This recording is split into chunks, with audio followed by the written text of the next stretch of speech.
क्या हाल है अम्मा जी, खैरियत से हैं? तीन मेरे बेटे है ना, तीन नहीं खर्चा दे रहा है। बड़े मेरे बेटे ने उम्र के पैसे दी, वही ले ले मेरे को। उत्थे जिमीदार कमरा बना के उत्थे मैं रहंदी। शुगर की मरीज है कि मैं मेरे को रात ही कट्टे उन्होंने। क्यों? एक लाहौर रहता है, इमाम मस्जिद अगले दिन हज करन गया, नाम कुछ चाहिए। इमाम मस्जिद है, हज भी क्या है, आपका ख्याल नहीं रखता? गांधी बाग कोई नहीं पूछा, तो आया तो फिर भी नहीं पूछा।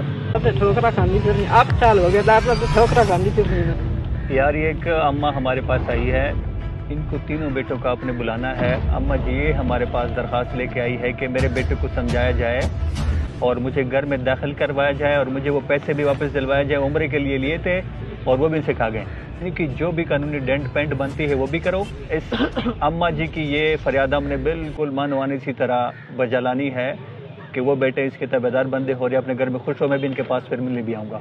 आप और मैं जाएंगे जब ये घर में अपनी खुश होंगी। अम्मा जी आपके पास हम खुद घर में आएंगे।